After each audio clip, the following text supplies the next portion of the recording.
la magie, c'est de croire en soi-même. Si tu peux faire cela, tu peux faire n'importe quoi. Goethe.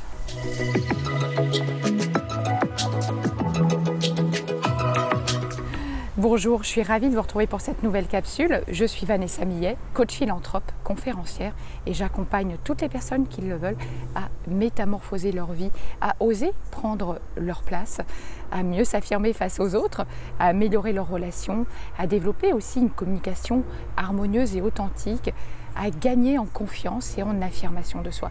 Alors si vous avez envie de me retrouver pour vivre un programme, une formation avec moi, eh bien j'en serais honorée. Et en plus aujourd'hui, je viens de créer l'Écu, je l'explique un petit peu ces derniers temps dans mes vidéos, qui est une école de coach connecté unique. Voilà.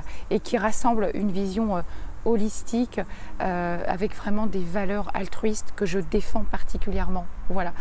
Alors pour faire suite à la vidéo d'hier, sur les croyances limitantes, évidemment, une fois qu'on en a pris conscience, c'est un premier pas, mais après il va vraiment falloir travailler dessus.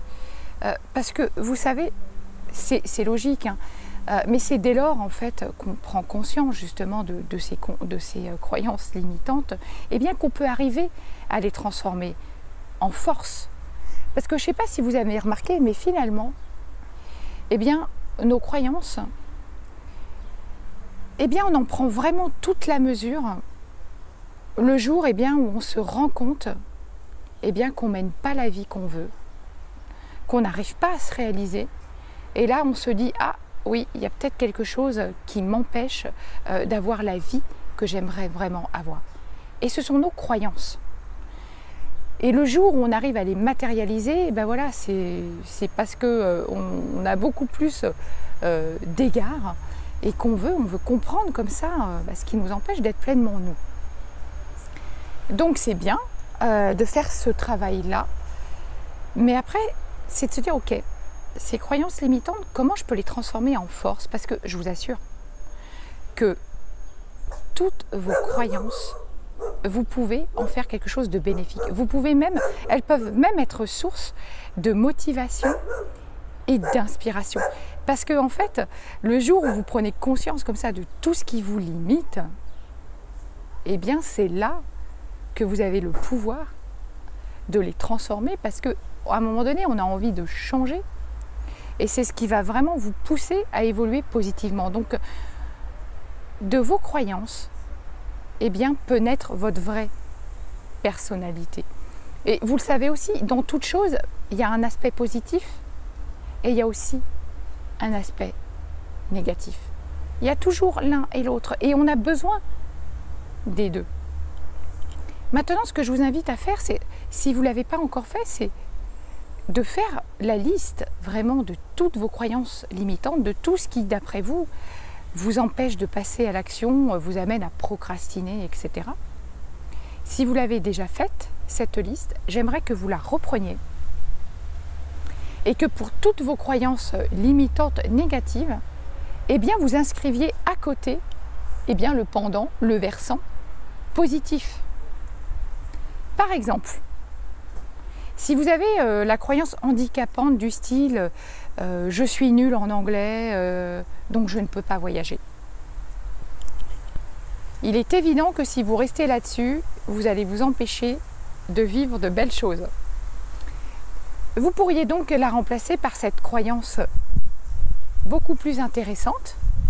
Et il s'agit, vous savez, les croyances, de les recadrer tranquillement. On ne passe pas d'un extrême à l'autre tout de suite, sinon ça ne marche pas, le cerveau, il ne comprend pas.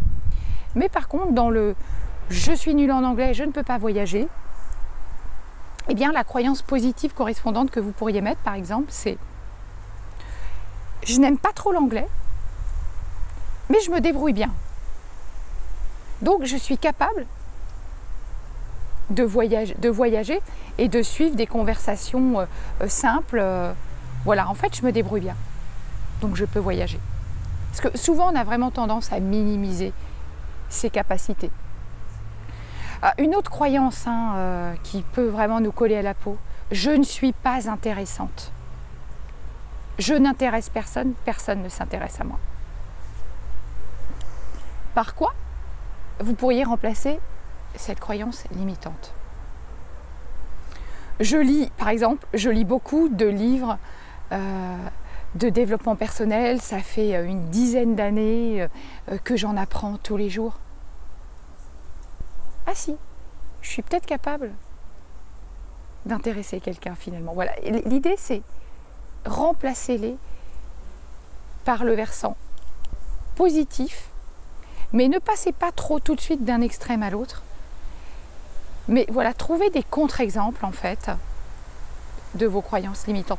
Et puis surtout, c'est, vous savez, parfois on va dire je suis nul, je n'intéresse personne, mais en vérité, c'est peut-être que je n'intéresse pas certaines personnes dans certains domaines. Et donc du coup, on peut recadrer comme ça des croyances. Ça peut être aussi je suis nul quand je suis mal préparée. Si je me prépare bien, je suis intéressante. Je vous retrouve demain pour une prochaine capsule. Si vous l'avez aimé, un pouce vers le haut, likez-la, partagez-la. Et moi, je vous retrouve demain. Voilà. Mais entraînez-vous à ça, véritablement. Allez, à très vite.